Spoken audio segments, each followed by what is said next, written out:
I'm an ape. Yeah. Are you, Bishop? I'm not. Okay. Definitely I'm not. Well, I'm an ape. I'm an African ape, and I'm very proud to be an African ape. Yeah. And so should you. Human beings are still fish.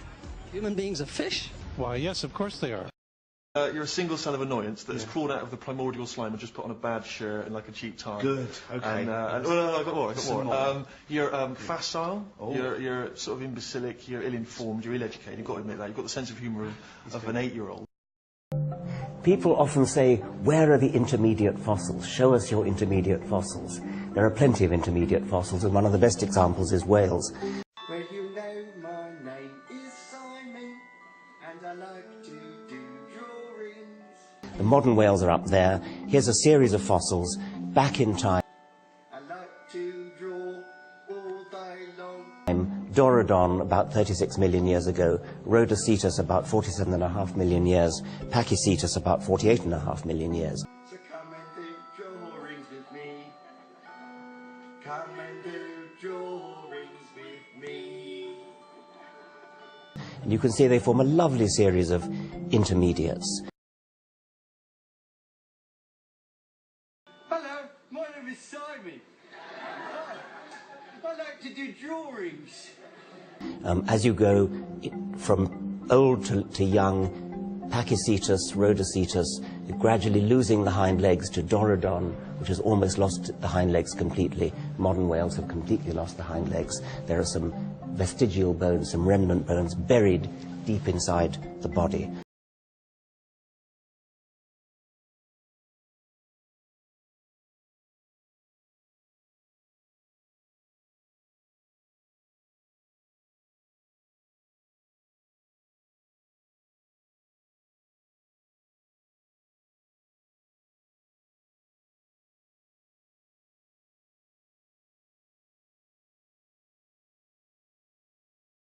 A lovely series of intermediates getting progressively more and more specialized in living in the sea.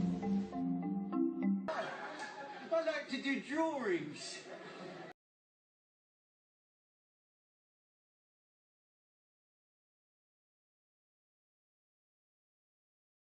If you look at Pachycetus, which is an old fossil whale, you see that the nostril is just about where you'd expect the nostril to be, near the tip of the snout. Whale.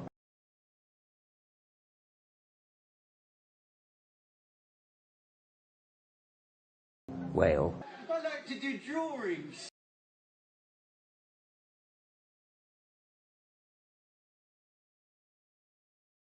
Whale.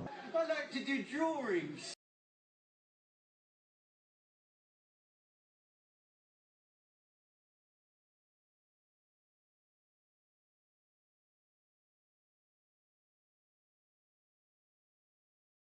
Whale.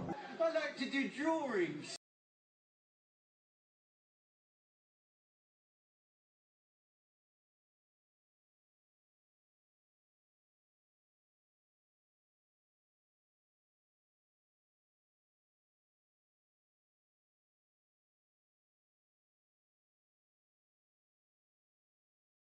If we move on 1 million years to Rodhocetus, you see that the nostril has moved backwards on the skull, backwards along the snout.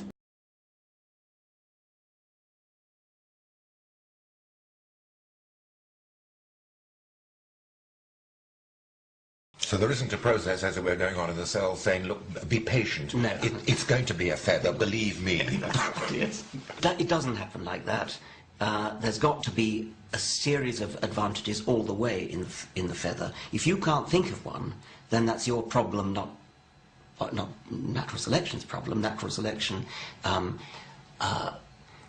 I suppose that is a sort of matter of faith on my part, since the theory is so coherent and so powerful.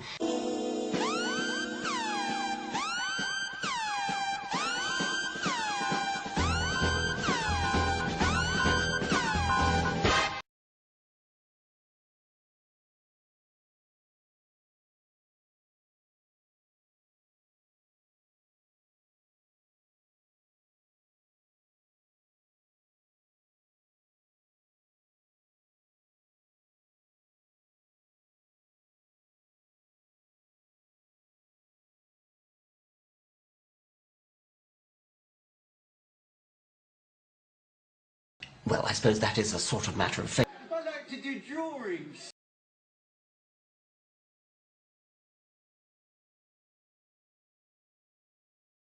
Matter of faith. I like to do drawings.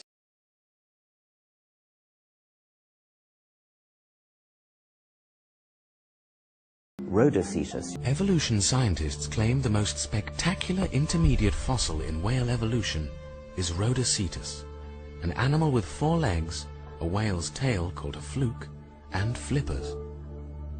It would swim using its widened tail fluke like a modern whale, but it had 4 legs like a land mammal.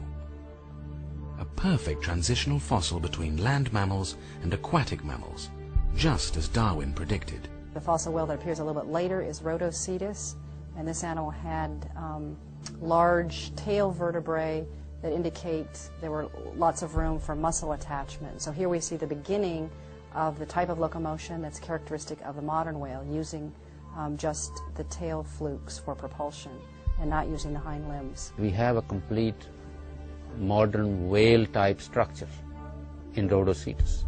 There are not many modifications from Rodhocetus to the modern whale other than changes in size of the structures. When this video series was being filmed on location at the University of Michigan in Ann Arbor, the executive producer noticed a discrepancy between museum drawings of Rodhocetus and the fossils. I like to do drawings. The reconstruction of Rodhocetus had a whale fluke, but there were no fossils of the tail to confirm this. Dr. Phil Gingrich, the scientist responsible for the discovery and reconstruction of Rodhocetus, was questioned how he knew there was a whale fluke on Rodhocetus, since that part of the fossil was missing. What was the reasoning that the scientists think there was a fluke on Rodhocetus based on the other pieces of anatomy? Well, I told you we don't have the tail in Rodhocetus. It's a matter of faith. So we don't know for sure whether it had a ball vertebra indicating a fluke or not. So I speculated it might have had a fluke. I like to do drawings. It's a matter of faith. Scientist Gingrich also acknowledged that the flippers were drawn on the diagram without these fossils. Now, he does not believe this animal had flippers. Again, his answer was surprising, since the museum diagrams had flippers on Rodhocetus. Now since then, we've found the forelimbs, the hands, and the front arm, the arms, in other words, of Rodhocetus. And we understand that it doesn't have the kind of arms that can be spread out like flippers are on a whale. And if you don't have flippers, I don't think you can have a fluke tail and really powered swimming. I like to do drawings. It's a matter of faith. And so I now doubt that Rodhocetus would have had a fluke tail. Now if you look at a modern whale, that's a dolphin, a modern dolphin, you see that the nostril is right up near the top of the head. That's the blowhole. The nostril has moved right backwards.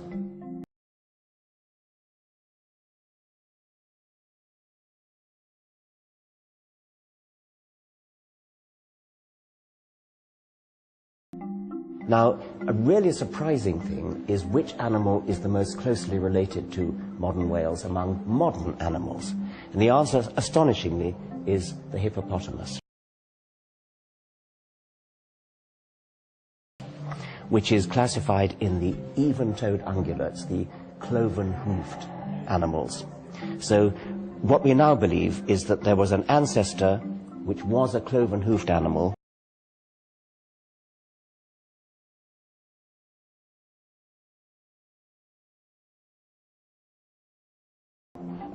before 55 million years ago. A little bit before that, the ancestor gave rise to other cloven-hoofed animals, and then later than that, there was a split between the lineage leading to whales and the lineage leading to modern hippopotamuses. It's molecular evidence as well as fossil evidence that shows that hippos are the most closely related modern animals. Many experts consider whales to be the best fossil evidence for evolution, but are unaware of these discrepancies. Opponents of evolution contend that whale evolution is nothing more than hopeful supposition. If museum diagrams are redrawn and corrected for various discrepancies, opponents argue that whale evolution is non-existent. Well, I suppose that is a sort of matter of faith. It is a liberating thing to free yourself from primitive superstition. So religion is a primitive superstition? Oh, I think it is, yes. So you believe it's liberating to tell people that there is no God? I think a lot of people, when they give up God, feel a great sense of release and freedom. Why do you think that? I mean, what's your dad? What's your scientist? What's your dad? I think, well, I've had a lot of letters saying that, and I've... There are 8 billion people in the world, Dr. Dawkins. How many letters have you had? No, I haven't done that. That's quite true. Well, I suppose that is a sort of matter of faith. I like to do drawings. No, I haven't done that.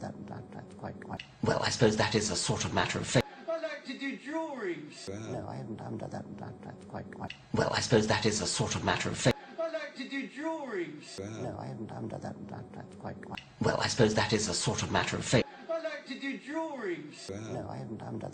That's quite... Well, I suppose that is a sort of matter of faith. I like to do drawings. No, I haven't done that. That's quite... He's a scientific ignoramus and a fool.